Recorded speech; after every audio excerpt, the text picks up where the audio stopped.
It's time for Motohop on Air.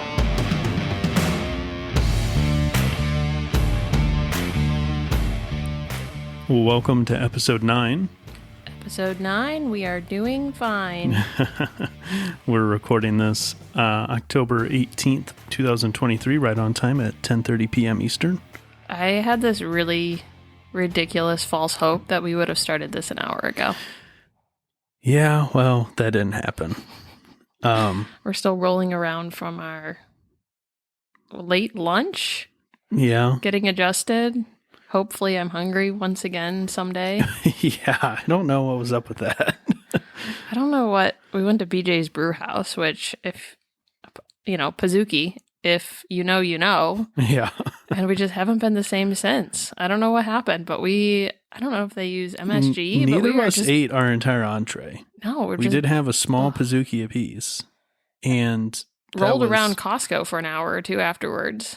Yeah, that was like almost 7 hours ago, and I still feel like full, uncomfortably. Yeah, I feel like I'm never going to eat again. Yeah. I took an extra, well, I didn't take an extra. I took a probiotic a little earlier than usual, add some ginger tea. Maybe I'll chug some water before bed and just sleep off this food hangover that seems to be lingering. Yeah, well, as a follow-up to that, I've realized, I don't know, I think we did for the first couple episodes, we should probably do introductions at least briefly. At the beginning of every episode. So, every episode? Well, just briefly. So, my name's Matt. Hi, Matt. And to my left is... Missy. My wife. Which still sounds weird. Yeah. I'm a motorcyclist. Together we kind of came up with Motohop as a idea for an outlet for my motorcycle things. And then out of that eventually spawned this podcast. And you're here now. To touch on the fact why it sounds weird, we just got married in April, so... The wife part sounds weird, yes. Yeah, 6 months ago or something. I don't know. I'm not one of those girls that actually counts. I'll probably need reminded, but... We've been together 10 plus years. 11 and a half or something ridiculous, so... Wasn't exactly the traditional situation in the best ways. Yeah. Okay. That was a weird way to say it. Yeah, I'm just saying that, in the best way. Yeah, like just in the sense that, like, yeah, I don't know, like we didn't have the big wedding and everything. It was kind of like hey, we've been together, we should probably just officiate this and move on with our lives. So that's what we did. I don't think we have to go that deep every episode, but at least I'm Matt, you're Missy. And let's get on with an episode. Yeah, I came up with the name. Pretty proud of myself. Motohop. Yes, you did. The last name? Hopkins. Yes. I didn't know if we were going to say that, so I'm glad you filled it in. Yep. But not really secret, but he just literally, though, hops from anything with a motor. People be like, oh, what's Matt into? And I'll just say everything. So while this may be a motorcycle podcast, you will talk about anything with a motor. Yes. So electric motor, internal combustion engine, anything that kind of propels wheels. Sometimes not wheels. Hovercrafts are cool. Literally. But this is mostly a motorcycle podcast. A little bit of cars. Yeah, I'm trying to squeeze in some lifestyle things. Yeah.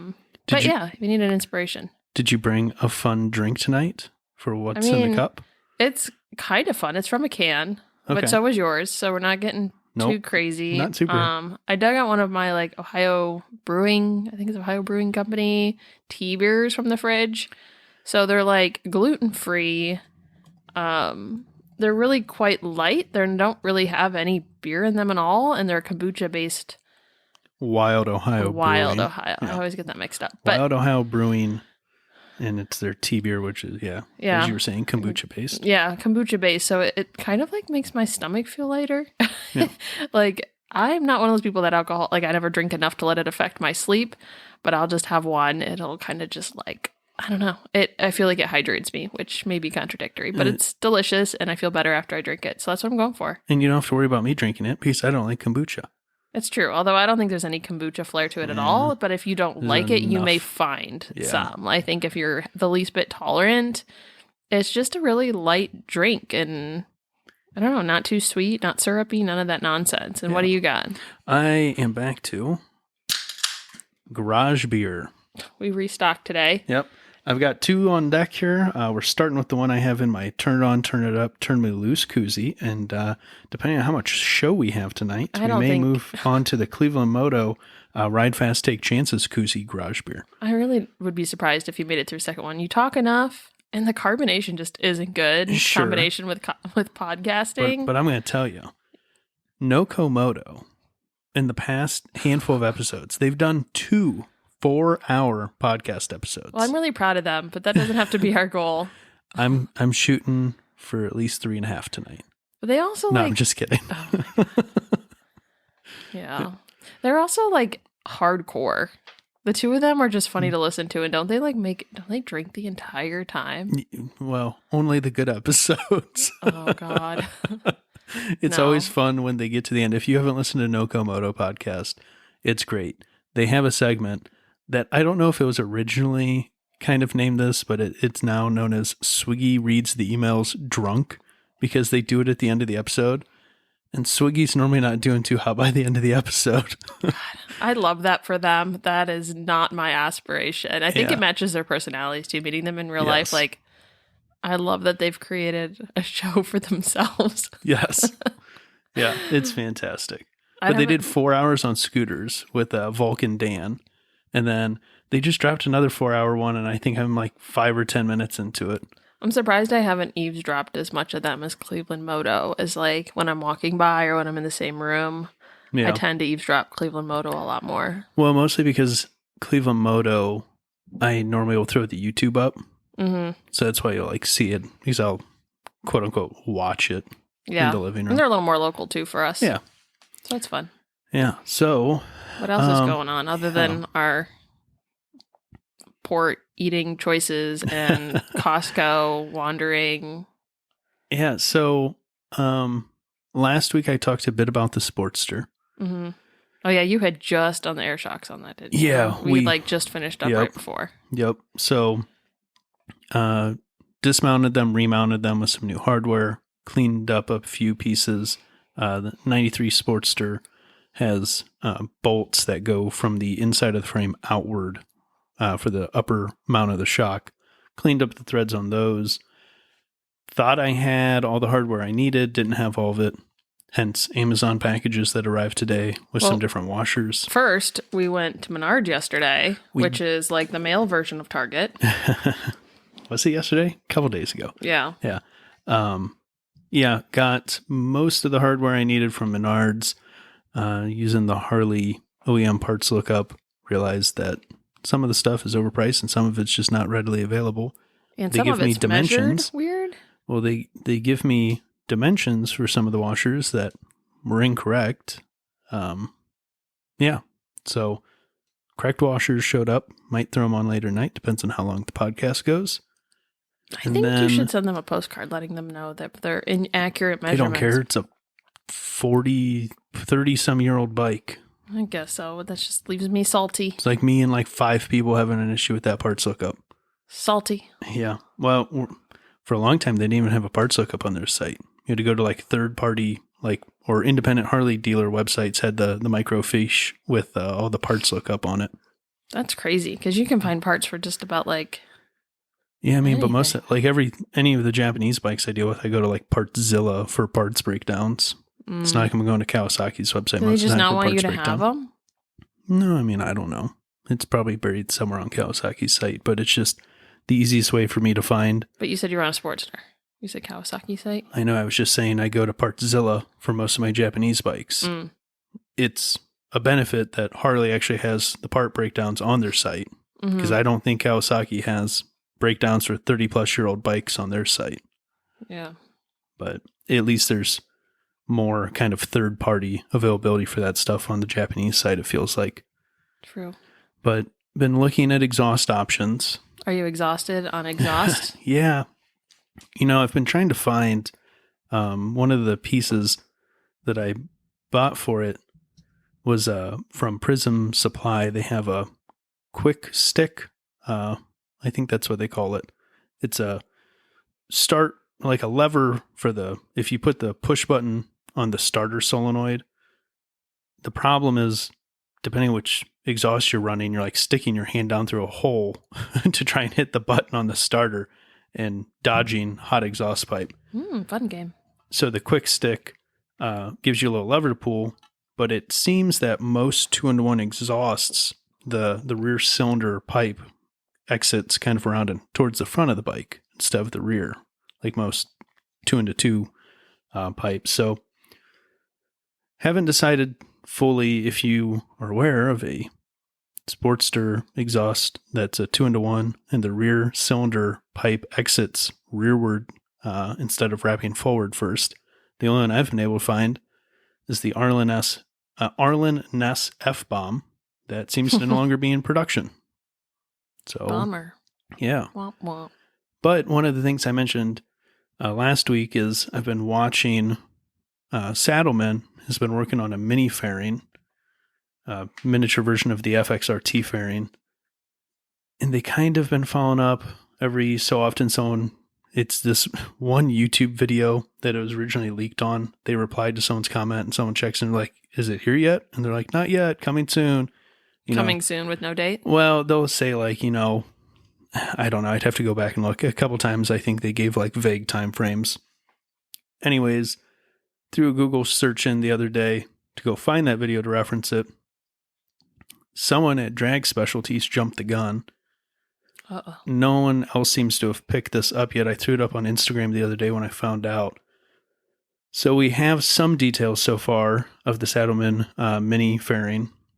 So it looks like they're going to have at least Dyna, FXR, Softail. They separate out Lowrider for some reason and Sportster fitments. Don't have all the details on what years as far as fitments. MSRP for the fairing is going to be around $800. And it possible this could change, but what's listed currently on Drag Specialties and any of the websites that pull their data from Drag Specialties, they're showing $800 for the fairings.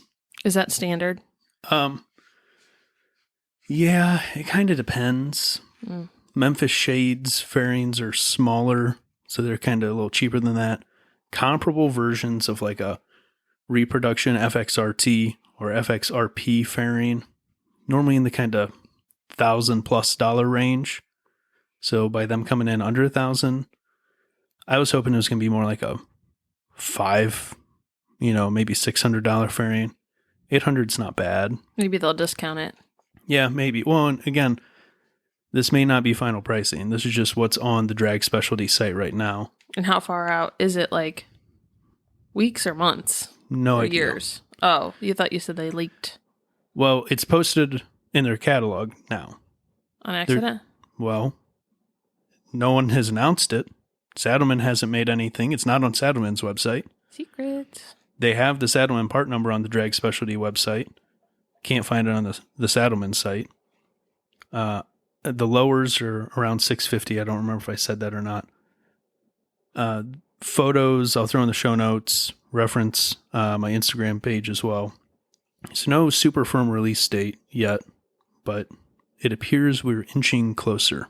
I didn't know we were waiting for this. How exciting. You should have listened to the end of the last episode. Of ours? Yeah. I kind of zone out sometimes. That's okay.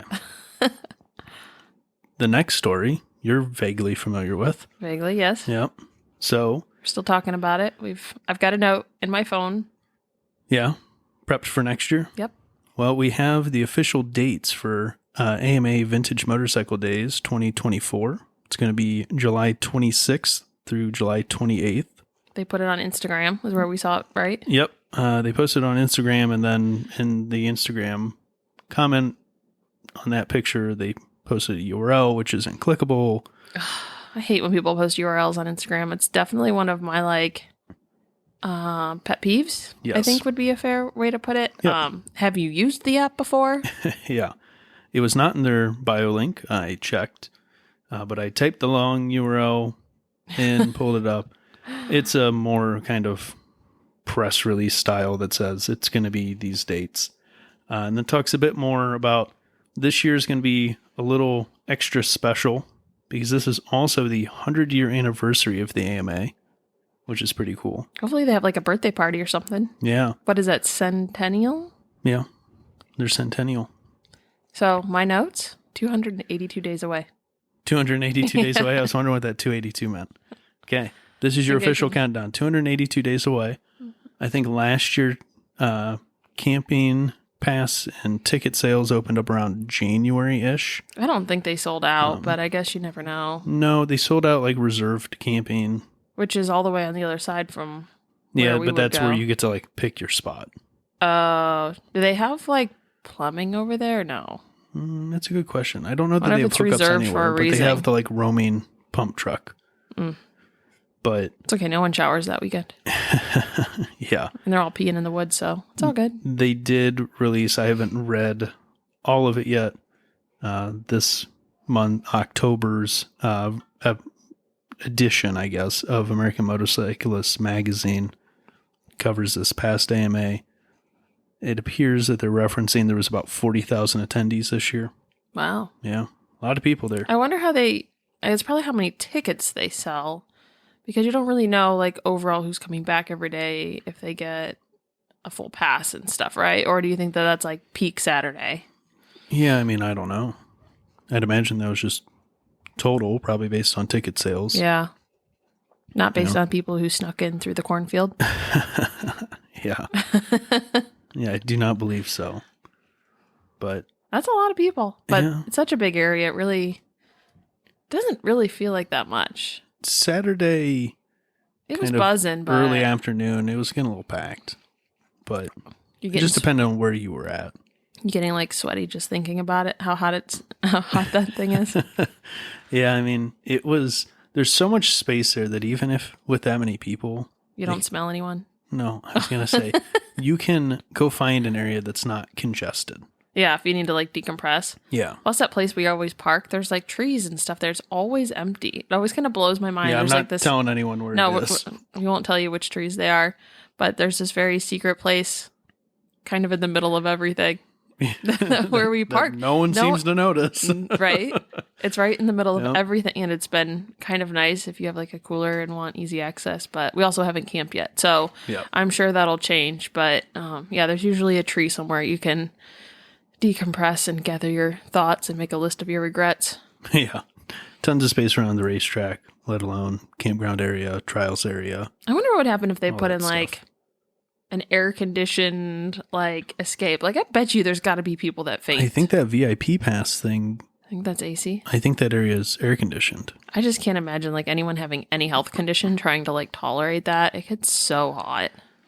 Well, it is July. I know. It's Yeah. like the hottest week in the Midwest. I didn't think it was actually that bad this past year. It wasn't because we had The year some, before, it was kind of we miserable. had some freakishly cold like 60s at night or something. I remember you having to grab like a pair of pants for me. But last year we have pictures of us sitting in the car taking like intermission, blasting the AC, trying to like gather ourselves. Yeah. It was just Nuts. toasty. So Well, time to continue planning. 282 is less than 2/3 of a year, so I feel a little better about being not prepared yet. I like to plan in advance, but I think we still have time. I do think we have time. Let's get through Christmas first. Yeah. The only things we have to figure out between now and then is camping arrangements. Yeah, everything else is nothing. Everything else you can buy at Target. I suppose you could. I suppose you could. Did you come up with a fancy name for this next segment? Well, I have the beginning of a jingle. Maybe we can like hire it out or something. But we're calling this recalls. Bikes gone. No. Oh, You're wait. skipping a whole section. You have a habit of doing this. Oh my goodness. The new releases? No. Yes, new releases. That's the next thing. No, I don't have anything for. Oh, new bikes. Yay.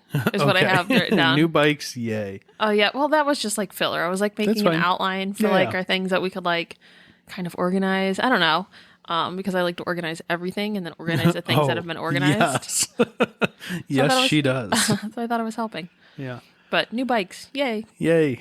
First up, Yamaha Europe. They have announced the Yamaha 10 Race 700 Extreme.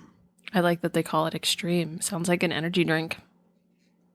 As if it's just more of everything, because it is. You think next year it'll be like extreme extra, I hope so. extreme? I forget know, the plus? names of the ones up to this. They had like World Raid, Rally Raid. They're like all these different, like more ground clearance, more suspension travel, more everything. So we don't know if this is coming to the US yet. It adds almost an inch. I think it worked out to like around 0.8 of an inch more ground clearance. Same increase for the front suspension travel. Same increase for the rear suspension travel. This is over the base model Tenere 700. The foot pegs are a larger surface area. I think it was 30-ish% larger.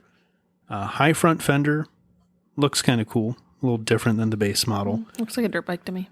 Yes. As a lot of them do. Yeah. Comes with a aluminum radiator protector. And the most important part, gold wheels. Oh, yes. I love gold wheels. The pictures are pretty heavily edited. I didn't really catch that at first, but The gold wheels? yeah, they have like some like HDR saturation intensity on here, and against the sand, the pictures this article's on, it kind of threw me off. But yeah, it's pretty. It's interesting combination, but I feel like our tagline needs to be like, "Is it coming to the U.S.?" Yeah, Like, I mean, I feel like we have that's to the say that reality every of a single lot time. yeah, that's the reality of the U.S. motorcycle market. Now, these specs that they improved, do they improve the same thing every time? Like, is this like iPhone type marketing where it's like every time like better, faster, stronger, and you're like, yeah, it should be. Like at this point, that's the only reason you're releasing an update. So most of this is because the Tenere 700 of the current crop of adventure bikes kind of was the first one that really opened up this, we'll call it middle to upper middle sized adventure bike category. Since its release, we've seen now the Honda Transalp, we've seen the Rally X kind of is more like big adventure bike, but it's getting more and more competitors in this landscape. So they're increasing the things that they're kind of lacking in, which is ground clearance and some suspension travel. It's what everyone always wants more of out of an adventure bike. Mm-hmm. The hiccup is at some point you give it too much ground clearance, because as you increase ground clearance, you also increase seat height. Unless the only way to get around that is if you keep the seat height the same and you increase the ground clearance, that means the pegs are going to be closer to the seat, so you have less leg room. Mm-hmm. If you don't do that, as the seat height gets taller, you're eliminating more and more people's ability to comfortably ride that machine. Yeah, so touch the ground. There's give and take, because ultimately, if you want the best off-road motorcycle, it'd be a dirt bike. Mm-hmm. Right? So there is rider pegs on this bad boy. But passenger, yes. Yeah. But as first glance, I'd probably give the experience, like the perceived experience is what we're going to call this. Maybe like a 3 out of 10. 3 out of 10 for passenger perceived comfort. Yeah, that seat is little. Obviously, you'd have to upgrade the seat. And I don't know if that should be assumed on our rating scale, that you have to upgrade the seat on all of these. No, so I guess depends. I can't like judge on something I haven't seen. So all I'm going to have to do is like the information here, very narrow seat with a little strappy thing, probably not for the passenger, more for cargo, but it's nice that they included pegs, I guess. I mean, I just like imagine like if we were like mid-Ohio or something, you're just like taking likely like a female or someone like, hey, let me just take you to your car. Like it doesn't look like let's go for a ride. Yeah, I mean, it's definitely not a bike that's engineered for like two-up comfort. No, it is. But it's when you say it that looks like a dirt bike, like especially the Extreme with the high fender in the front, like it's pretty darn close as far as its overall kind of layout. It has that kind of dirt bike style flat seat. Passenger pegs are up really high too. Now, we touched on this before. To give you a breakdown, you kind of start with dirt bike on one end, right? Mm. That is engineered for trail riding, racing, whatever off-road. The next step, kind of closer to a street bike. Dual sport? No, an enduro. Oh. So that's a dirt bike with a headlight and a tail light, typically not a brake light, no turn signals. It's designed for a specific type of off-road racing where you need lights. The next step would be a dual sport. That's basically an enduro with turn signals and brake lights. Again, at this point, we're pretty much still a dirt bike. We've just made it where cars won't hit you because they'll be able to understand what you're doing because you have turn signals. Yeah. The step beyond the dual sport is then the adventure bike. The adventure bike, if you view it as like more of a hybrid between a street bike and a dual sport. Sounds the most fun. Well, yeah, it does sound fun. It's also one of the fastest growing segments right now Because in people, the motorcycle industry as far as sales. I feel like from a marketing standpoint, we've been guilty of this ourselves, is buying something for the life we want, not the life we 100%. have. Yeah. So you're like, well, if I get like a street dominant bike with off-roading abilities, like maybe someday I'll use it, but the majority of your riding is going to be on the street. But like I said, you want to believe that you're going to incorporate that. Maybe you do once. Yeah. But it's a way to like not prematurely commit to like a full street bike. I mean, 100%. That's part of why I'm intrigued by them and they appeal to me. Is that like the Himalayan? Yeah. Himalayan's an adventure bike. But it's this hybrid place or compromise where it's better off-road than your typical street bike. It's not as good as a dual sport enduro dirt bike. What about a Super Has Cub? longer range. Super Cub with Knobby tires. yeah, knobbies.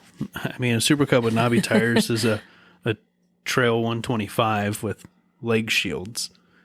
I mean, those I are... forget that they still make that because every time we go back and forth and we look at them, I'm like, oh, they're really not that different. The only difference is the leg shields. Yeah, pretty much just the leg but shields. why would you under not want the seating. leg shields if you're riding trails? More stuff to break. Oh, but doesn't it protect you a little or not really? Yeah, just more stuff to break. Gotcha. But yeah. I mean, that's more of like Scrambler territory. So Scrambler fits in here as like street bike modified for off-road. Whereas like the adventure bike is closer to the dirt bike end of the spectrum. Right?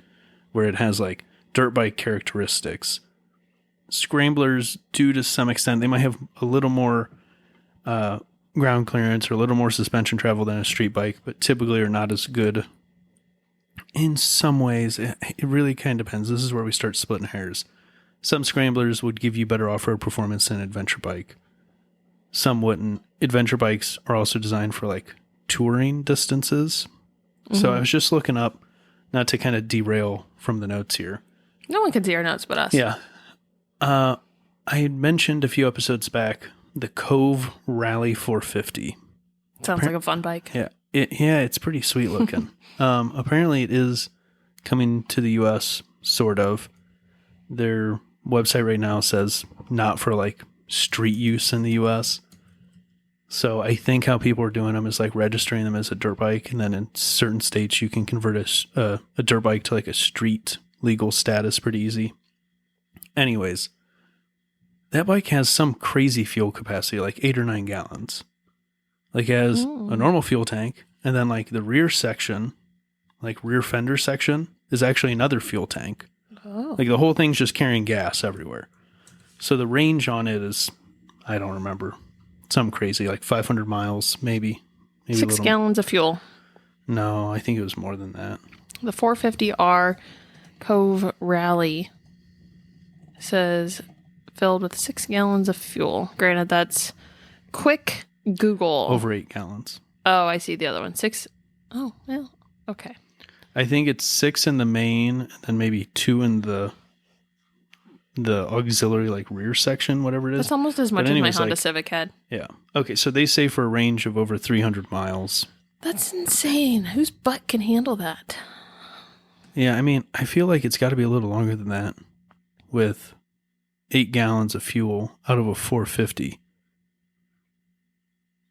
Because the range on my Vulcan 900 is like 250. Maybe they So pulled it's like roughly 50 miles per gallon. average.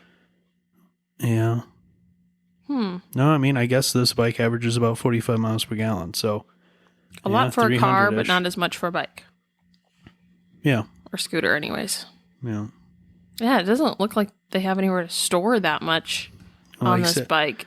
Sheet thick. It's hidden, like I said, in the rear kind of fender section is actually like an additional fuel tank. And all the fuel actually sits pretty low in the frame. So it's an intriguing idea. But back to the Tenere 700 and kind of adventure bikes in general. Yeah, so their benefit is off-road, better street characteristics, typically a little more range than like a dirt bike. But the Tenere 700 Extreme looks cool. If you're actually going to do off-road riding with it, of course, you always want more ground clearance, more suspension travel. Mm-hmm. It gives you more of that. And most importantly, gold wheels. Most importantly. I love gold wheels. I don't know if I'd like it as much with that blue, though. Maybe that's what's killing it for me. Well, it's Yamaha blue. Cobalt blue, man. It's a lot of it on this. Oh, you mean though. the gold with the blue? Yeah. It's also like Subaru and Not a Preza, vibe. though. They're like blue gold wheels. Yeah. Whatever. Yeah, not my personal preference, but also just aesthetics. Yeah. Just shallow judgment. Yeah. Next up on the new bike stuff, Himalayan 452. A few more details. We've got some pictures now. It looks like we're going to see at least the first 3 colors are going to be white with gray accents. That was seen in Itchy Boots video that was posted last weekish. We also now have seen a gray with red accents and a black with yellow accents and gold wheels. Must be the thing. Yeah, but black and gold. That looks good. We're a screaming chicken away from a Smokey and the Bandit tribute bike. There you go. Put a little Trans Am, a little. What's that bird? Is that what the screaming chicken is? Is that the screaming weird? Chicken's the bird on the hood. Yeah, it does not look like a chicken. No, it's a play on like just it being like a bird, and it's got like flames coming out of the mouth, so they call it a give me a screaming phoenix chicken, vibe. The white looks good. I'd say but gray is actually, one of my favorite colors. Is probably my least favorite of these 3. Yeah, I don't love the gray with the red accents. No, it looks poorly done. I think it's a print quality of the red. I don't think it's the gray. Yeah, it's almost pinky. The red they picked looks a little weird with the gray.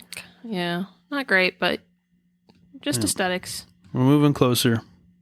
Again, maybe it'll eventually get to the U.S. Are you going to go try? Oh, there's a little seat on here. They want you to think you can have a passenger on there. Yeah. It's here. Is there pegs? Does that matter? Does anyone care about me? Maybe. It's good to know if they're there, even if you don't use them.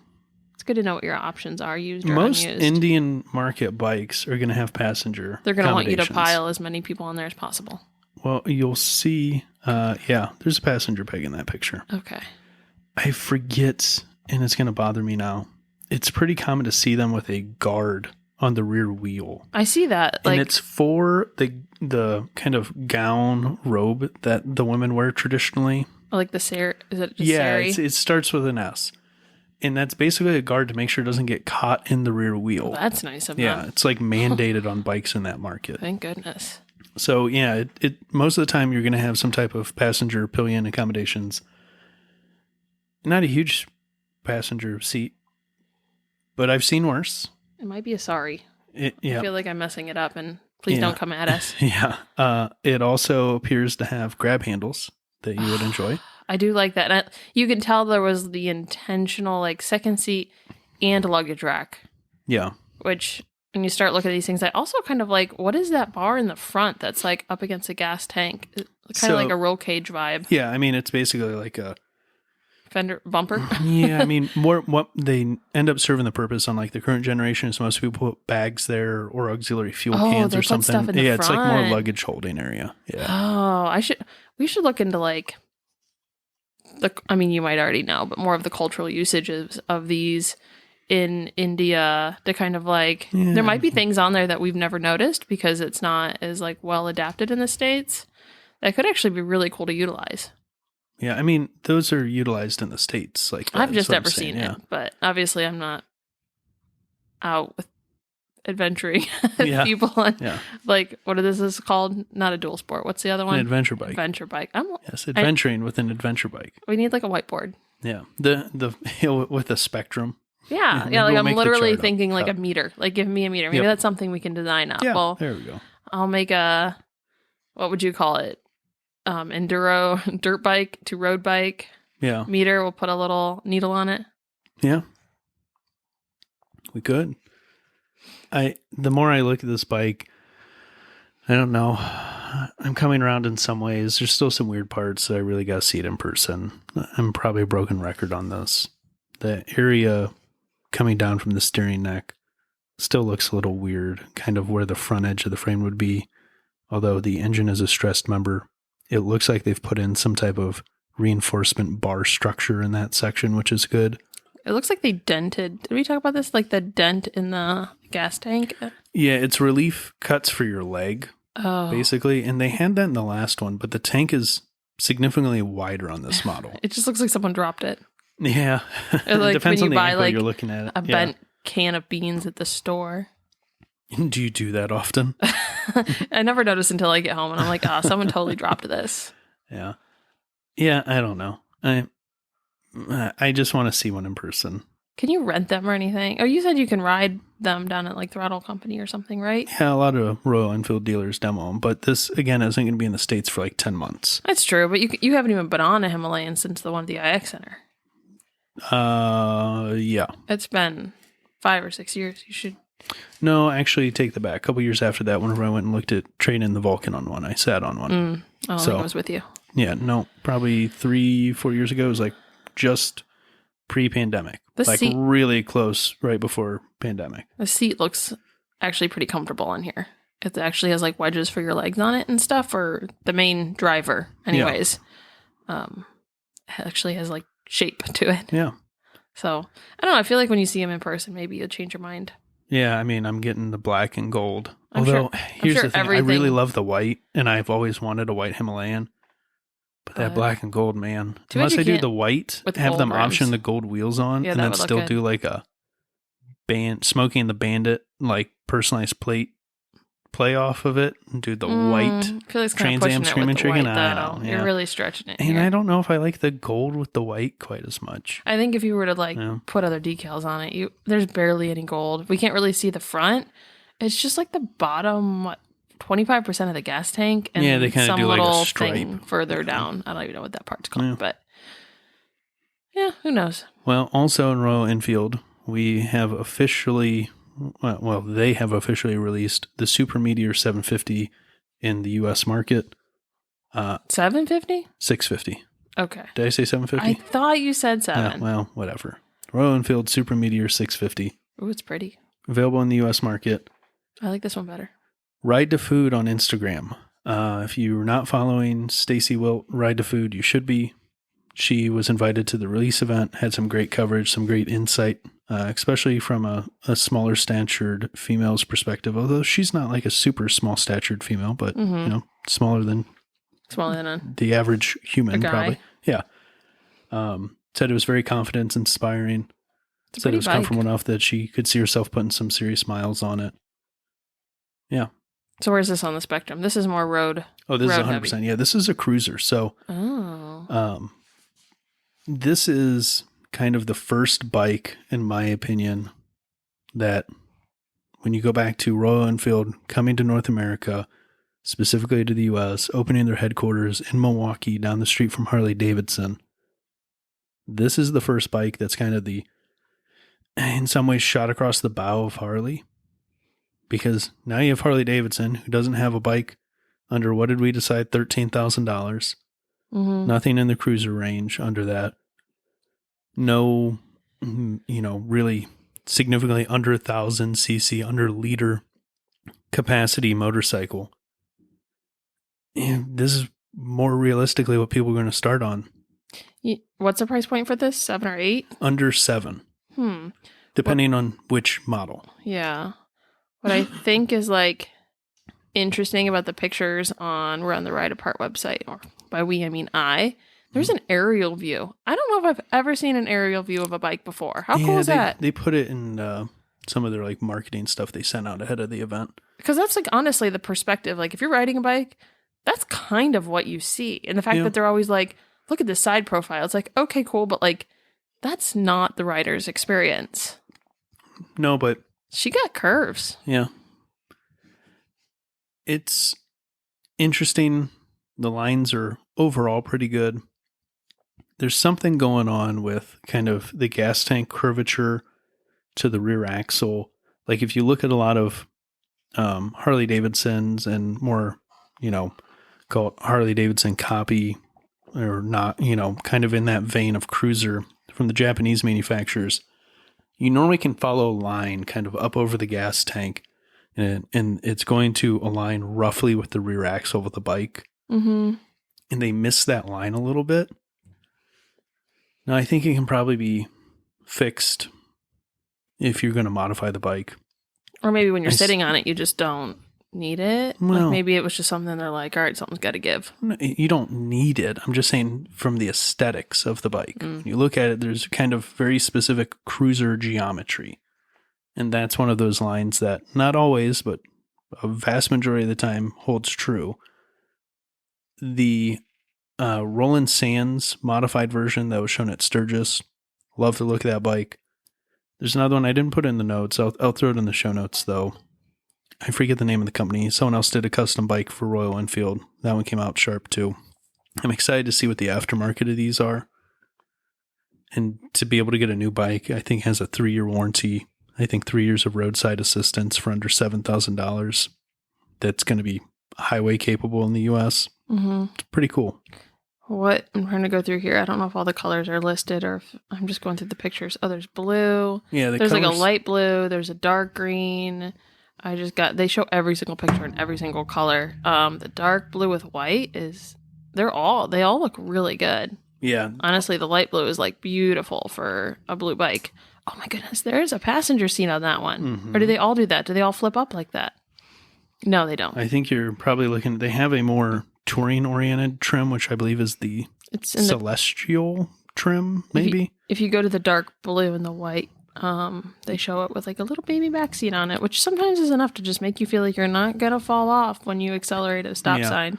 It's a small sissy bar. But yeah, they have... Oh, there's a red?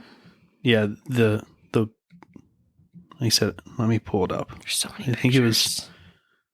They have the Astral. Wow, there's so many color options, honestly. There's a black and green, which I don't know if you made it that far because it's really redundant to look through all of these. All of them, but I'm pulling it back up. But the black and green is really spicy. I feel like I'm going to sneeze. So, yeah, they have in the Astral, kind of call it trim level of the bike, you can get black, Astral blue, or Astral green. Then the next level up is the Interstellar trim, which is available in Interstellar green and Interstellar gray, which are the kind of two-tone tanks. And then the top trim, which is the more kind of touring and two-up comfort-oriented bike, is the Celestial trim. That's available in both the Celestial red and Celestial blue. That features a windshield and a more two-up oriented seat, as well as a small kind of passenger rear backrest. Yeah, I think they nailed it with every single color. Yeah, I think all of the paint jobs look pretty good. When you get up to the Celestial trim, you're up to like $7,500 MSRP. Still pretty good though. $500 you're getting a windshield, better seat, backrest for your pillion. Sweet color combinations. Yeah. We're the gander, for sure. What color would you get? Where did you see all the colors at anyways? The Royal Enfield website. Oh, did you? Let's see here. I don't know that you linked that one. I did not. Okay, that's why I'm like panicking looking, but you're looking it up. It has the upside down front suspension, LED headlight.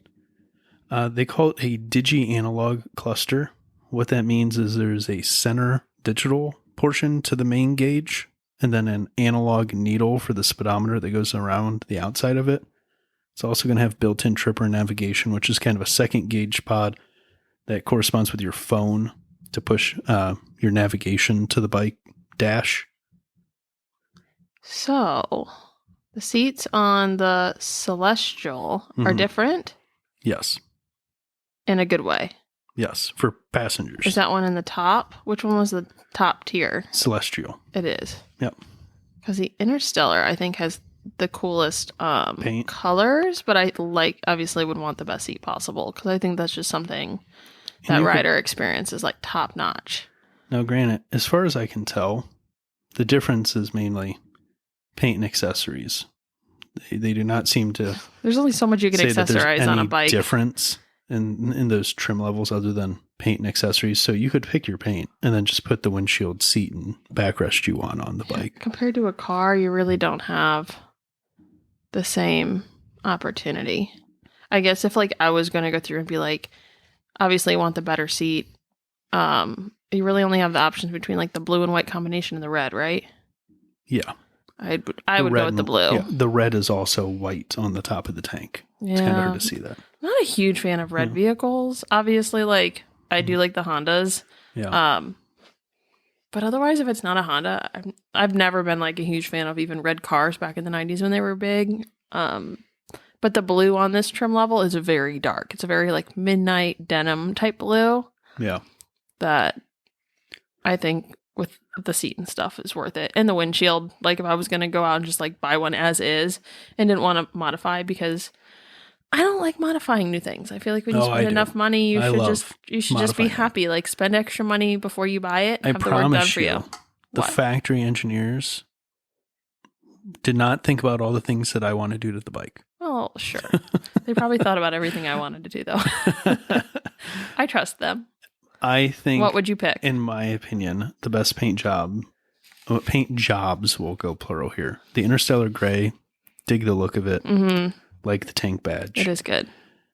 Interstellar Green's good. I mean, they're all good, but the Interstellar Gray and the Astral Green I like because it's the only one that instead of a tank badge says Royal Enfield on the side of the tank. I really thought you would have picked Interstellar Green. Yeah, I mean, I like it too. It's got kind of like the like jewel tone retro, not like obnoxious retro, but kind of like a pinstripey vibe. Yeah. Going down the sides. Yeah. I mean, but you I think do a lot of to dealers will probably bring in the black because the black it's always sells. safe. Yeah. Yeah.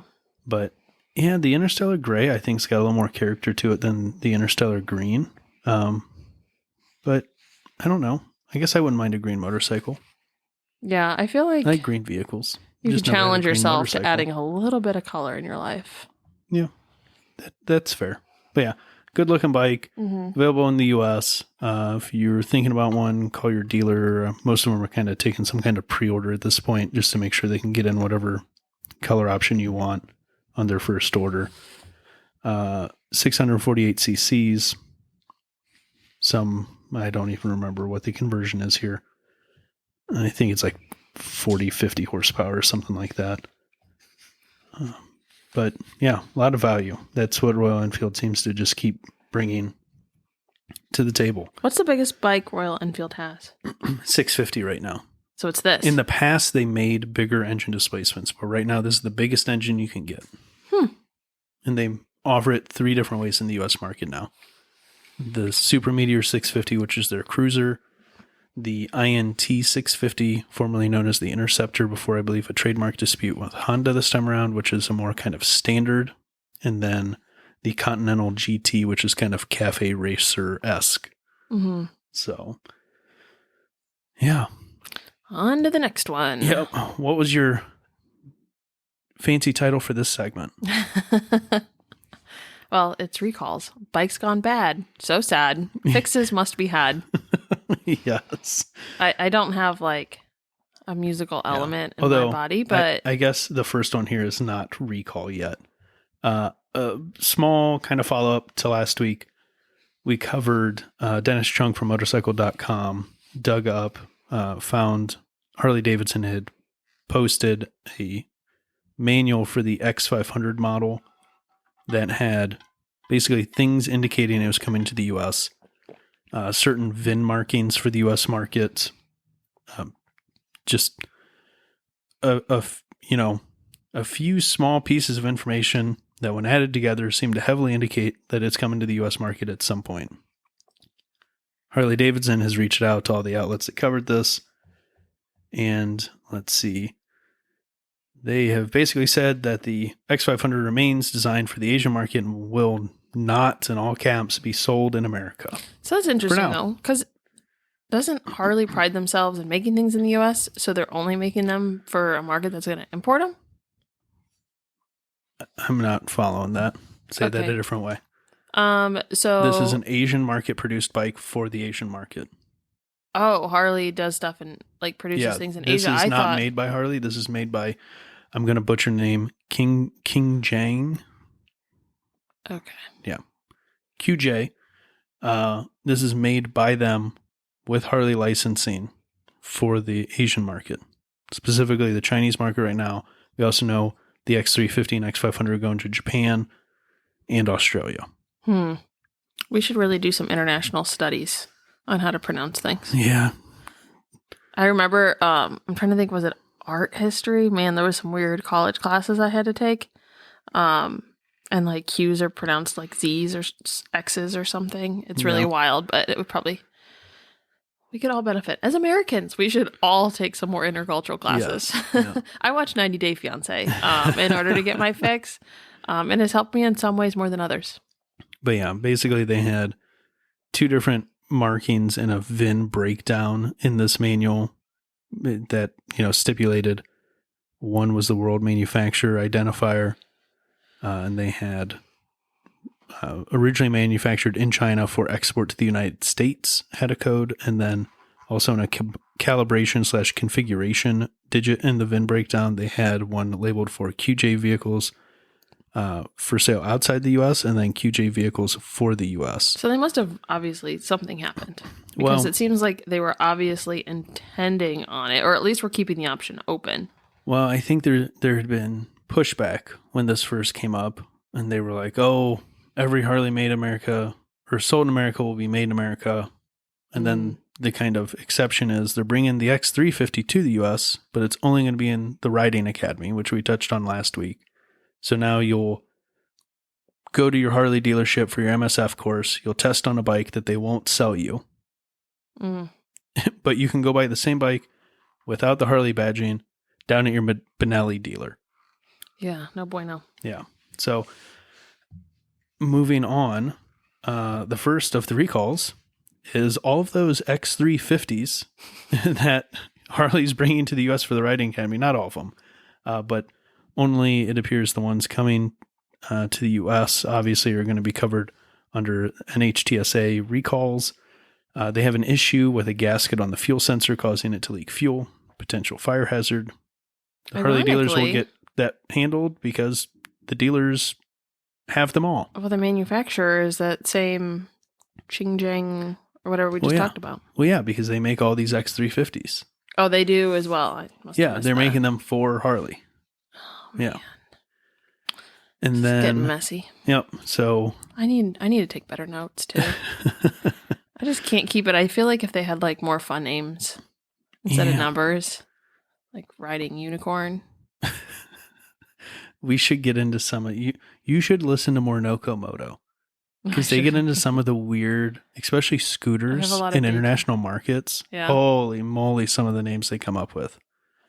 They're just I could probably listen to scooters better names. than motorcycles. Yeah. I feel like scooters are more of like a culture I could probably almost relate to.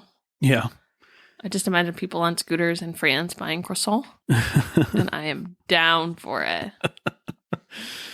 The next recall is also a Harley. Womp womp.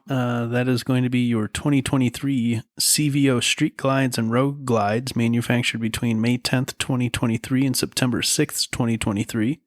May experience a loss of rear brake fluid. That sucks. Yeah, basically it sounds like they had a clamp that the clamp wasn't made right and the brake line can kind of become dislodged and maybe melt against the exhaust pipe, and then all of a sudden you don't have any rear brake fluid. So, bad day. If you think about it, those were manufactured up until September. That was literally like a month ago. Yes. Oh. Yes. Man. So, yeah. Link will be in the show notes. If you're not sure, Harley-Davidson dealers are going to be reaching out to their customers, I believe, starting a day or two ago by the time this drops. You can also go to nhtsa.gov, typically punch your VIN in, figure out if your vehicle has an open recall or not. How fun would it be if we made recalls like marketing in the sense that it's like, I survived the Harley recall, like send everyone a sticker? Like Harley sends you a sticker, like a badge of honor? Yeah, like I survived the great rear brake airbag fluid recall. Loss of 2023. And then you could have like a whole like badge of records, like. Yeah, I don't know if that's a good thing. The goal is to not have any of them. The goal is to gather as many stickers as possible. What are you talking about? and managed to survive all the recalls. Yeah, it's definitely not good. I guess living on the edge. We could make stickers. Remember your human to wheel ratio last week? Yeah. Lose your rear brake fluid. Now your human to brake ratio is way out of whack. That's not good. Yeah. The more humans you have, the less brake fluid per person you have. Yeah. Your ratio is way out of whack. That is it for recalls. We have coming up here soon the 2023 Japan Mobility Show. So the Japanese manufacturers are starting to kind of show off what they're going to be showing at the show. Yamaha has got the most interesting stuff I've seen so far. Suzuki a little bit, Honda a little bit. So have you looked at these yet, the Yamaha entries? Mm-mm. So the one that intrigues me the most, I think, they have a bike trike thing called the TMW they're showing off. It's a reverse trike. Think Yamaha Nikon if it was a TW200. So this is a dual sport hybrid, all-wheel drive, Ooh. dual sport motorcycle. It's giving me gyro. Well, except the gyro's 2 rear wheels. That's a normal trike. This is reverse trike. Well, yeah, It's just but like everything that's with 3 literally wheels give you gyro vibes? yes. Okay. Well, then yes, it has gyro Mainly vibes. because of the size of the tires. Anything bigger and it would look just like a 4-wheeler amputee. Any Bigger and it straight up just tires. looks like a 4-wheeler. Well, like looking at it small in a computer. Yeah. But I like the random tote they just put on the front. Yeah, this has got a little cargo rack. Yeah. It just straight up looks like a hefty tote you'd buy. Yeah. But how they're accomplishing this is the electric motors are hub motors in the front wheels, so they drive the front wheels, and then it has still the internal combustion engine, and it drives the rear wheel. I dig it. I mean, I would try that. Gives me an extra wheel for my human ratio, and some Pelican cases on the back. I love some good storage. There's a seat for a rider on there, a little extra storage. This is utility, and I love some function. I am here for the function. Yeah, I mean, I've Looks loved goofy, the idea though. of the TW200 other than really small engine. So for around here, not super great. But the idea of taking a TW200, making it an electric hybrid, it doesn't get much better for a utility / a work vehicle. If you're wanting to take something in the woods, if you're going hunting, this is going to be able to go down narrower paths than a typical ATV or a side-by-side. You could still hop off and it wouldn't fall over. Yeah, most likely. We don't know that for sure yet. The Nikon doesn't stand itself up completely. Oh my goodness, there's videos. Because they want it to lean. And then the other thing, we don't know for sure yet, but most of the time that they do some type of hybrid setup like this, there will hopefully be some type of all-electric operation mode. So you could run completely silently as well. What? Which would be pretty cool. Oh my goodness. You're whispering. Do you know that? I'm just in awe. I haven't said anything important. And now looking at this, because this is a concept, if you follow the big white, what are likely power feed cables from the front wheels up, that tote on the front rack may have been their quick way to add batteries to this thing. It's chunky though. Man, that logo too. That logo was horrendous. The TMW logo they slapped on the side? Yeah. That needs a little bit of Oh, love. actually, I take that back. The white electric wires run up and then run to that Pelican case. So the Pelican case saddlebag, I believe, is where they're holding the batteries. So you actually don't get storage. You just get batteries. Well, the front tote, I think, is storage. The It also has tote. a You can fit rail, a whole litter of full puppies in that tote. lights. Yeah, you could fit a whole litter of puppies in that tote. Yeah, but there's 4 lights on the front of this utility rack. Oh, that's true. I don't really see a whole lot. Well, in front of the utility rack? Right below the tote. Do you see the 4 headlights? No. Oh, there they are. Okay. Yeah, I don't know. I love the idea of this. I hope we see something like this. There's no way I could see over the tote. You? Yeah. You can see for a while, but not like right in front of you. It No. would limit visibility. But the front end looks like it's probably only like 2 feet wide. Look around it. Yeah. you So know? this is a concept drawing, or this is a concept bike? Like the bike is This is made. a concept bike. They're showing this off. This is Can a you imagine reference like vehicle. going through and completely manufacturing an entire bike, and then someone changing their mind? And it happens all the time. Corporate is just cruel. Yeah. Because like people put like their heart and soul into creating new things, and then someone's just like, meh, never mind, turn it off. Oh, I don't know if you saw this part. So because the 2 front wheels move independently, like the Nikon, basically the tote area can like self-level. So while the front end is like on an uneven surface, the large front carrier rack stays level to the ground, whether you're on an incline or in a lean. It's like a video tripod. Yeah, kind of. A gimbal. Yeah. Oh, yeah. So that's the one that's most exciting to me. They also have the Tricera, which is fun. They've got all sorts of interesting things. I shouldn't have scrolled. I'm distracted. There's a cute little AI thing down further than page. All sorts of cutesy little things. Man, this show looks like it would be fun. Yeah. So the Tricera, think Triceratops because this is a 3-wheeler. Oh, good one. The Tricera looks a lot like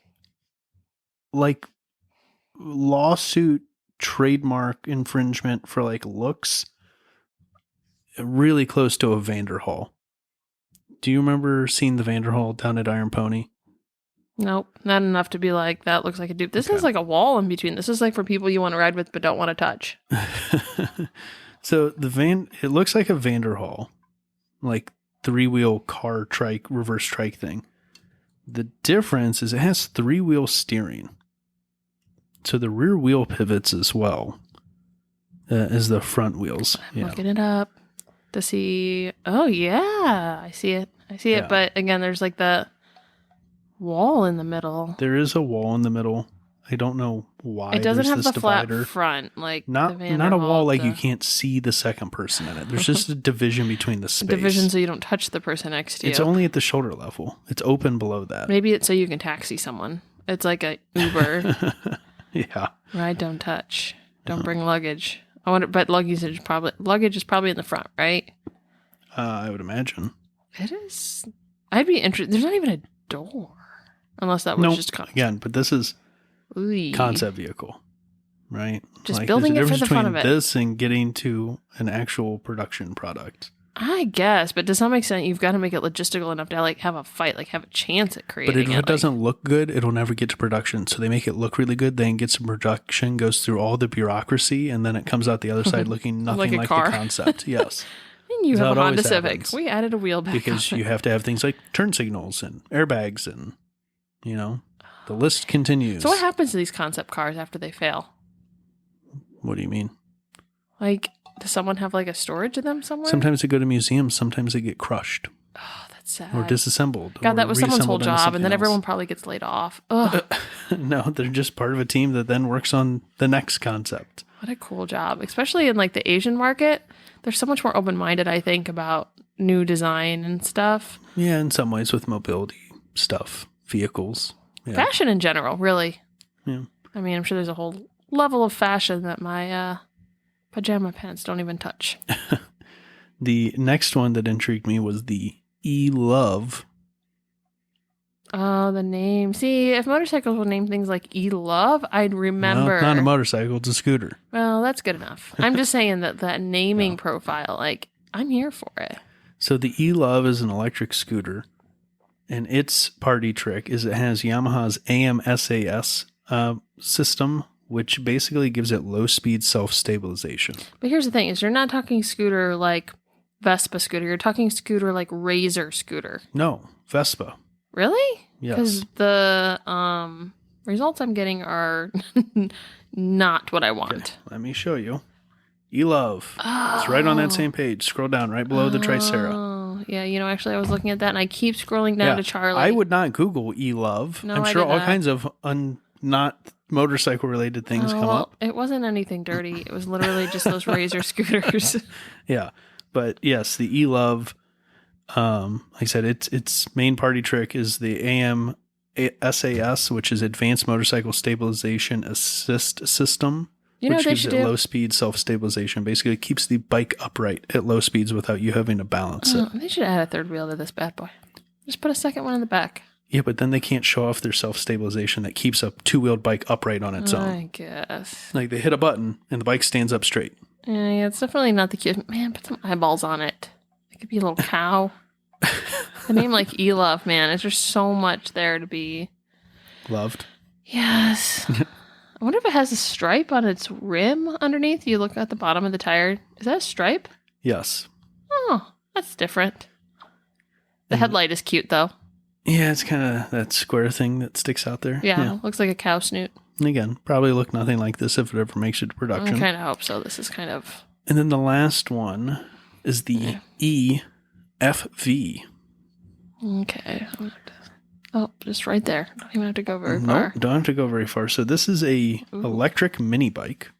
They say for family recreation. They really needed to put a person on this picture because it's really hard to tell, like, size. It is. I'm assuming those are probably 12-inch wheels. So think like the scooter wheels, and then that puts it in perspective of how small it is. Right up looks like the seat is for a passenger and not a rider, but there's no way because, like, there's nowhere for the driver to sit.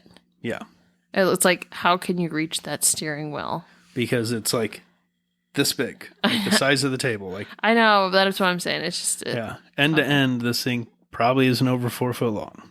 But small electric, where it goes different is it is like sport bike design language, like sport bike fairing, windshield, kind of wild looking little thing. Yeah, I feel like it's a real brain warp to see something that looks like a ninja, almost like sport bikey, and then like realizing it's like a third of the size that you're actually like least. percepting it as, and it's just like, I need at least like brick wall behind it, like something. It's on this white page, and it's just doing it no favors. Yeah.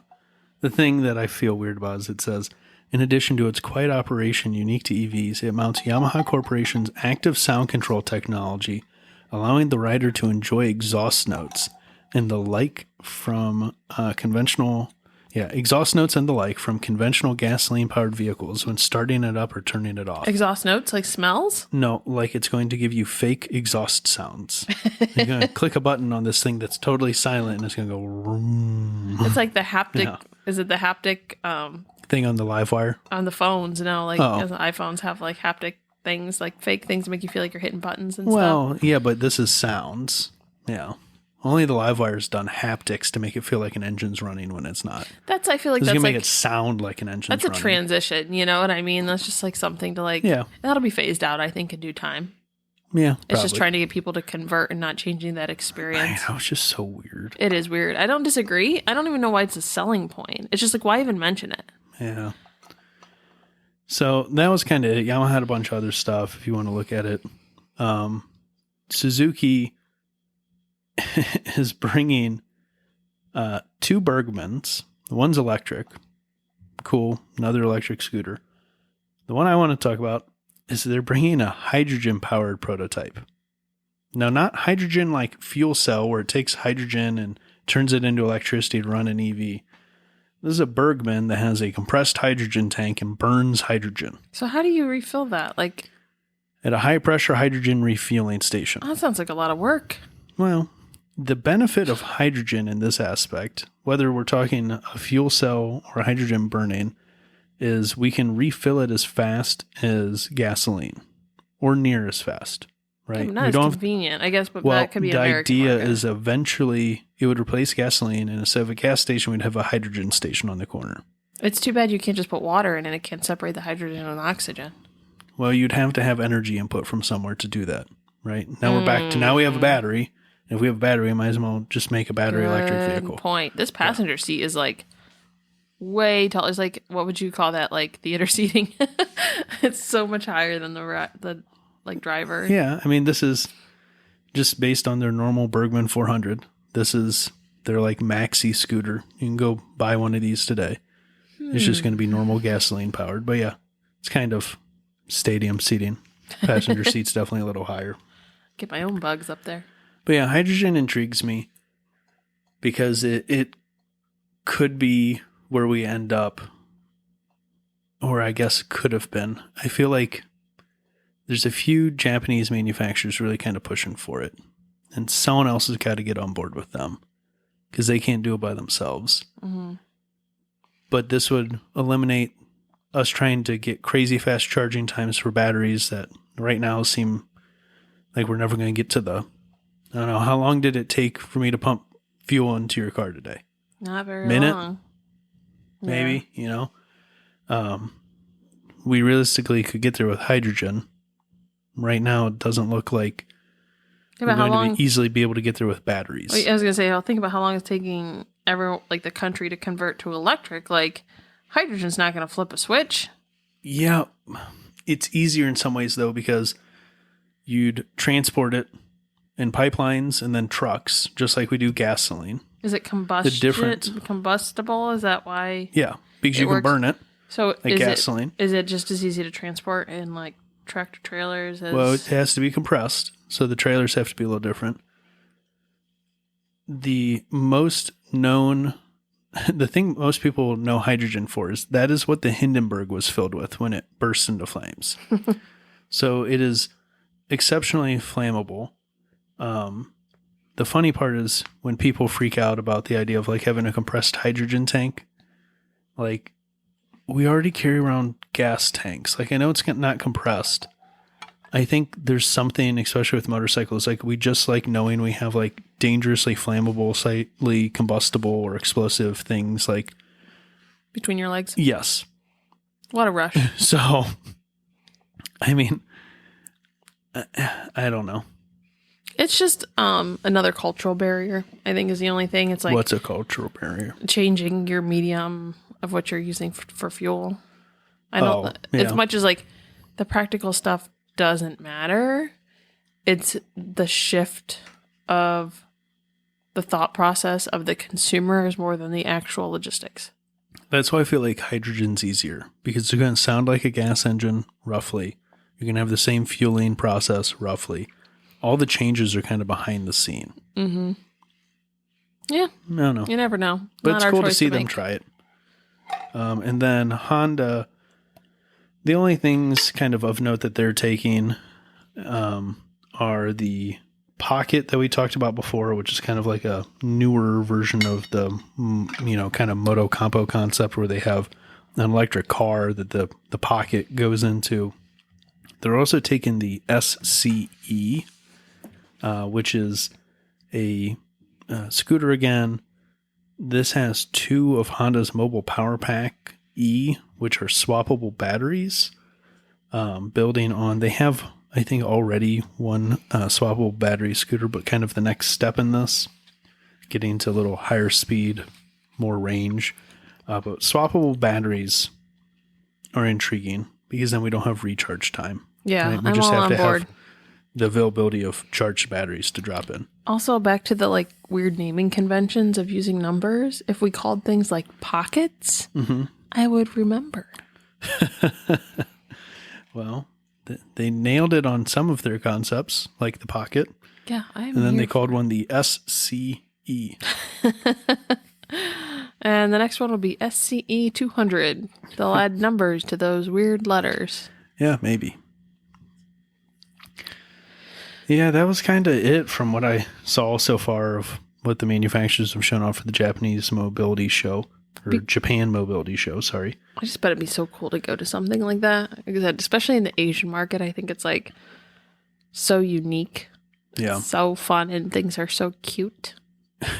They do have a lot of cute stuff. So, I forget the dates. It's coming up soon. So over the next couple episodes, if we see more stuff come out, we'll cover it. We weren't invited. We were not. We'll see. Maybe we'll make it there one year. I've seen more about AIM. We need to fill out, see if we can get to AIM.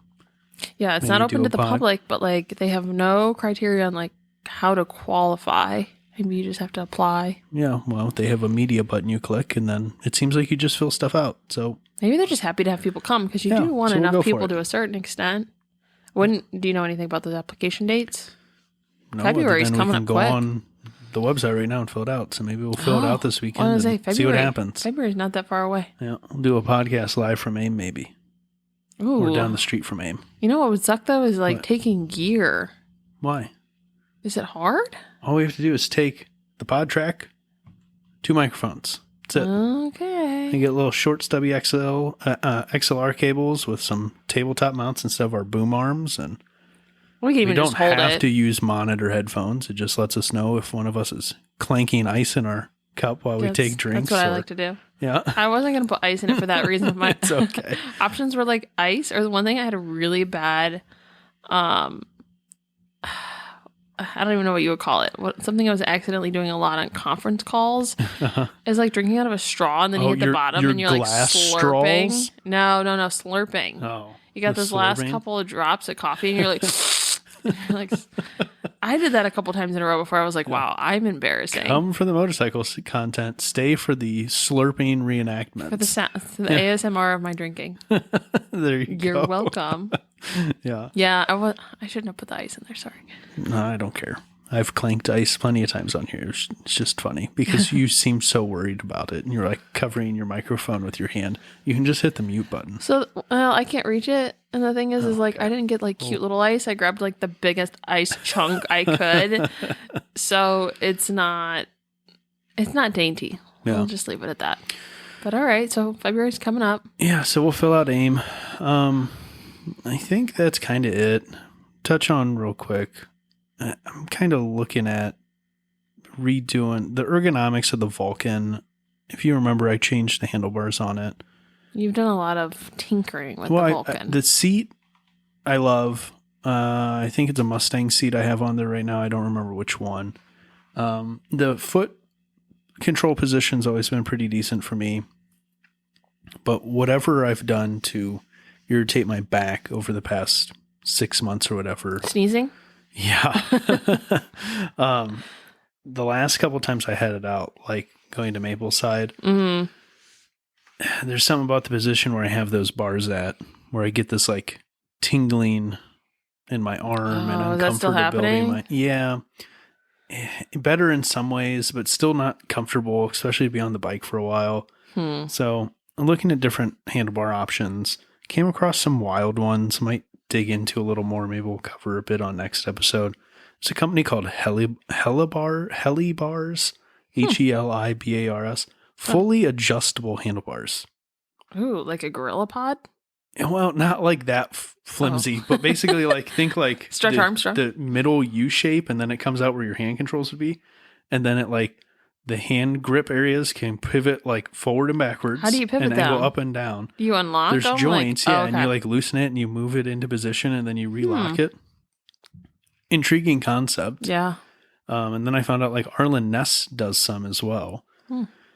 So I don't know. I've also been looking at some kind of flat track style bars. Maybe we'll see by next podcast if I've made any decisions or made any more progress. The adjustable bars really intrigue me. It also seems a little sketch. Seems like there's room for error in there. What if something comes unlocked or something? Yeah, not ideal, especially if you're going down the highway at like 70. Horrifying. Yeah. I don't know, but like maybe your weird pinch nerve or whatever is happening will go away in the next 6 months before next riding season. So it's like, do you do it now or do you wait until next? I mean, I still plan on taking spring? the Vulcan out a few more times between now and next quote unquote riding season. Okay. It's mostly scooters from here on out. This is scooter season weather as we get into the deep winter. By December-ish, it'll probably be only scooters for a while. You have heated pants? No. You don't? No. Oh, I have chaps. We bought you sort of. More like overpants. Touring pants or something. Yep. Were they touring pants? Yep. Like overpants that, quick zip on and off. I could have sworn they were heated. No. You just got heated gloves. Yeah. If you don't have heated gloves, riding in the winter, they're fantastic. The problem with heated gloves is once you have heated gloves, you realize all the other parts of you that are actually cold. That you didn't realize before because your hands were so cold. It's all you could focus on. If you don't have heated gloves for walking your dogs or shoveling the driveway, you need heated gloves. Although it's one of those things that like I feel like would be similar to heated socks. Once they're warm, you are like sweating. Yeah. Like you go from like, wow, cozy to, oh my God, I'm going to die really quick. So I can't imagine. maybe riding with them is better, but the times I've No, it's shoveled about with the them, same. I'll put them on low and I'll be like, cozy for the first 5 minutes. And then after that, I have to turn them off because, like, it just heats your blood. I mean, it's wonderful. It's great, but I don't know, like, the ease of turning them off or something, like, while you're moving. Yeah, you kind of just learn, like, what speeds or how long you plan on being on the bike and kind of setting the level according to that, depending on, most gloves have multiple levels. Mine have 3. Mm-hmm. So, like, if I know I'm going to be at it for a while in relatively low speed, I'll kind of keep it on the lowest setting. Yeah. If it's kind of as long as you preheat. higher speed. Yeah, as long as you preheat midsection. them. That was kind of like the trick was like turn them on, leave them on, don't turn them on, and like try to expect them to like compensate for the moving wind. You have to have them heated, and then they'll maintain that. Yeah, and you don't have to like heat them like for a significant amount of time, but like get your hands warm before you start making them cold. The hiccup I've run into is kind of what you said though. It's like if I crank it all the way up, then my hands will be warm to the point that I'm like sweating. Oh, it's so and bad. And then you're like fighting against the like wind, trying to like chill all of what you've just made wet inside the glove padding. Yeah, you can't get to sweating. Yeah, so then you've got to keep them cranked up. Also great for soccer moms and football games. Yeah, but no heated pants, no heated jacket. I really felt like I needed it. My Roland Sands jacket's pretty good, and those overpants I got were pretty fantastic. I feel like if most of you is warm, like my core will be okay. I think you just have to know your own like pretty body much the quirks. Extremities. Like take care of your hands and your feet, and like on the scooter, the leg shield blocks so much. It's just fantastic. Yeah. But well, even the pants that we got you a couple years ago were probably a pretty big upgrade. I don't even know if you've even had to wear them too much. Yeah, you have a few times to work. Yeah, I mean that was the main reason to you get kind of them have to like commuting. Again, like make those increments, figure out what you need as a person. Because I don't think a lot of this stuff is like one size fit all. Some people just don't. Some people just don't feel things, which blows my mind. Because like, anytime it's below 60 degrees, I'm freezing.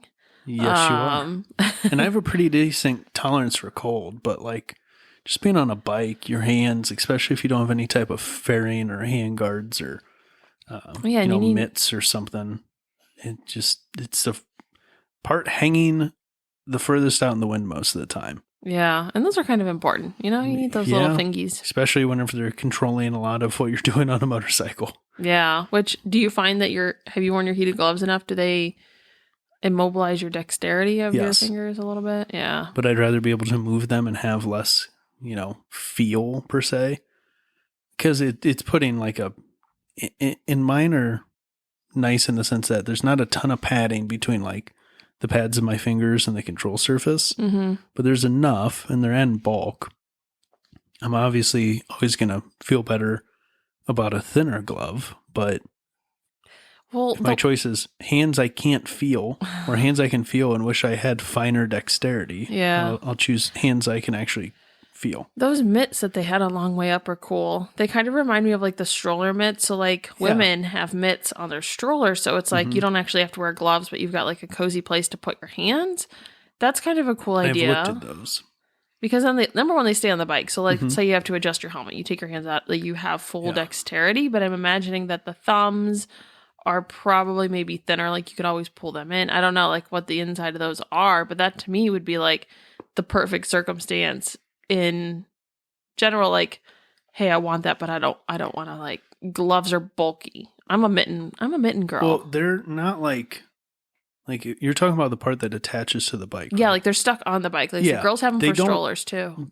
All they are is basically giant wind guard compartments. Well, that's all mittens are really. Well, yeah, but like you'd still wear your gloves underneath that. Oh, you wear gloves underneath it. Yeah, I mean, I guess you could go bare hand, but like cold air is going to be coming in the backside and everything. Oh, I figured. Like all they do is like your hand goes on the handlebar still and your controls are in there. In the front. And this is just a giant box that's closed on all but one side that you can stick your hand in through. I'll see if those were heated. That would be ideal. Yeah, I mean, there's some ways, but then you've got to like heat the air and you're going down the road at whatever speed you're going, so it's going to be sucking the heat out of them. So then you kind of go to heated grips or back to heated gloves. I just don't imagine there's that much air moving around in there because it was like a giant mitt that went, in my mind, like over your jacket, because obviously you're wearing a jacket because it's that cold. Some of them, yes. Some of them cinch to your jacket. Here's the problem. if you need to pull your hand off the bar. I'm not saying cinch. I'm just saying go over. I just don't see like all that much air. If you're moving forward, the air is going over your hand. It's not necessarily going like reverse into the glove. No, it's creating low pressure, which then causes kind of a vacuum in that area. Yeah. But no, some of them like have elastic openings or whatever. Like, but what you want on them, and those are more like snowmobile style stuff or 4-wheeler style stuff. On a motorcycle, you kind of really need a big opening. So if you need to remove your hand from the control, you can rapidly get your hand back on the control. Yeah, no, that makes sense. I can see why you wouldn't want that. That's just not what I was thinking. I imagine there was like a little bit of like maybe a cinch, like a drawstring or something that you can kind of sort of tighten it. So it's not full like open like a funnel, but I don't know. I mean, I think it's one of those things maybe you just have to try based on the climate you're comfortable riding in. I don't know how cold I would want to ride. I probably wouldn't go much below like a sunny 50, like sunny 50 feels like 70 to Midwesterners, but obviously like I'm not used to moving either. Yeah. It's a lot colder when you're moving. Yeah. Every rocket science winter, someone reposts that wind chill chart for like wind chill at given speed. Ooh. And it gets pretty crazy pretty fast. Gave me goosebumps just thinking about that. Yeah. The bulk of my winter month riding though is just kind of like short distance around here, to work and back. Yeah. So it's normally not super high speed. And then it's on the scooter, and like with my heated gloves, like I said, I've looked at those kind of, there's a more proper word for them than mitt, but the like hand grip covering. Mm-hmm. And if I was doing more interstate stuff, maybe. Yeah. But I think just from work and back and, a couple after work rides. If you've got gloves too, it's kind of like if you're not riding gloves a lot, it's like, just make it, your 15, 20 minutes. Yeah. I mean, because there's even days where like I'll probably take my heated gloves with me, especially if I want to go on a longer ride after work. But if I'm just going to work, it's like 5-6 minutes. Like I'll just throw on my normal, what brand are my gloves? Gold Top, I think. I don't know. You went through a lot of gloves. You went like a glove phase. Yeah. White ones, gold ones. Yeah, I think the current ones are, I think the company's Gold Top. But yeah, because if I know I'm not going that far, then I got some like, I think they're like silk thermal liners that I run in them in the winter. But yeah, I guess it's that time of year to start thinking about think cold about weather it stuff before again. Everything's out of stock. Because I feel like when I was even shopping for yours, I bought them around Christmas time, like your heated ones. I feel like with winter stuff, a lot of stores order a certain amount, and then once they're out, they're out. Like you can't really get them, so you kind of need to think beginning of the season because they don't really maintain stock. It's not a staple; it's like a supplement. Yeah. I don't know. I was looking last year at snow tires. Remember? I don't approve. I know, but that's one of the reasons why I still want to get like a Can-Am Spider. Put snow tires on that baby. Does it have a roof? No. But it has 3 wheels. Does it have a heater on the inside? No. What? Well, how would it have a heater? It's a 3-wheeled motorcycle. I thought it had I'm thinking. You're thinking the slingshot probably. Yeah, where you, I'm thinking sit in it like a cockpit. Car. Yeah. And no, like a Can-Am Spider. It's like a reverse trike. And there's no heater. Is there a heated seat? You can have heated seats. You can have heated grips or whatever. Yeah. That's what I'm talking about. Yeah. All the heat. With snow tires. In my car. Heated seat, heated steering wheel. Well, maybe we'll do some type of winter gear roundup before the snow falls. Well, maybe. I don't really know what that. I guess it would depend on what you were looking at. We go down to Iron Pony. Yeah. Talk about things we liked and didn't like, and if we actually bought anything. Heads up to anyone in Ohio, women especially. No one ever buys anything at Iron Pony as far as in the women's section. Oh, yeah. Killer deals down there. I bought a leather coat. I don't know how many. It was probably $200 a couple years ago. It was like $40. Yeah. So if you ever just want to peruse and try on some riding gear, even hypothetical riding gear that doesn't have to be riding gear, it's a leather jacket. Yeah. I wear it randomly. Great deals. It's so nice of them to continue to order things they don't sell. Yeah. I really appreciate that. It's fun to look. I didn't buy my Joe Rocket down there, but I would probably go down there and look before we bought another one. Are you sure? I feel like we ordered it you online. got it from no. Your Joe. Oh, State 8? No, Rick Roush. It was online. It was the wrong size. Rick Roush was nice enough to swap it out, but they don't exist anymore. Rick Roush doesn't exist? No, it's Thrill Point now. Oh, wild. Yeah. But if you are in Ohio or within a reasonable driving distance of Columbus, you should go check out Iron Pony. It's pretty sweet. It's a pretty large. They're like a gear, part, and accessory store, but then they also have like multiple new dealerships. So they're like an Indian dealer, a Vespa dealer, I think a Proya, Kawasaki, Yamaha, Honda, I believe Suzuki. You think it's the biggest everyone. motorcycle dealer parts place in the state? Oh, in the state for sure. In the U.S., it's got to be up there if it's not the biggest. Because it's huge. I mean, a lot of like motorcycle dealers will go to, and it's like, oh, they carry a bunch of stuff, but it's literally like 3 helmets in the corner. Well, and it's just bikes, and it's really like smashed in there and everything, which is great if that's all you want is a bike. But if you, especially if you're traveling long distances, it is nice to walk around and kind of like, we always walk through the helmets, walk through the apparel, kind of just check out and see what the fashions are, because the years go by fast when you're like, oh, I need my helmet's expired, or like maybe I just need a different jacket or something like that. Put this in perspective. Now, granted, there's different size cycle gears around.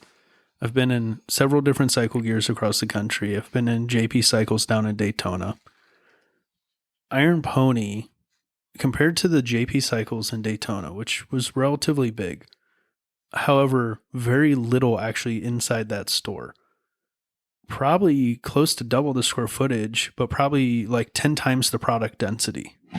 Like compared to cycle gear, we've been to a couple cycle gears. Like we went to the Cleveland one and kind of were there about 3 minutes. What, probably 10, 12 times the size of that cycle gear? Well, like the internet has really killed the retail shopping experience. Sure. So you have to go to those corporate stores that everyone's shipping from in order to like actually find a reasonable amount of inventory, because people just don't shop in store. It's no hate on the stores. That's the realistic, even stores in the malls. I talked to one of the like high-end managers at Express a couple years ago, and they're like, no, they were telling me to shop online. They make a very conscious effort. If marketing teams are on it, no point in putting stuff in a store you're not going to sell. Yeah. So even Express just carries like the basics, and they are an online dominant store. They only keep the stores in malls for returns. Yeah. And just to keep face, just to keep, people know they're there. So marketing has really shifted.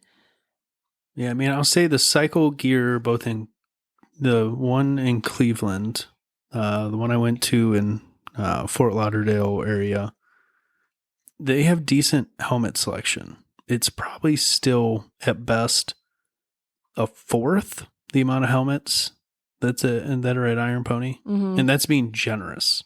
Yeah, well, you're also very specific about what you're looking for. Maybe a different experience. No, I'm just saying total helmets. Like, think about that cycle gear. They had one wall. That's equivalent to maybe one aisle of helmets at Iron Pony. It's crazy. Iron Pony has what, 9-10 aisles? Because like, that how size often of helmets? do you really buy a helmet? Let's say you buy a helmet once every 5 years. Yeah. So it's like you don't realize how much maybe culture has shifted. Yeah. In that 5 to 10 years. Yeah. Well, I don't know. Maybe we'll go gear hunting, look some stuff over, maybe do a gear roundup for the next episode or a few episodes down the road. But anything else you want to share? That's all I got. All right. Well, see you next time. Bye.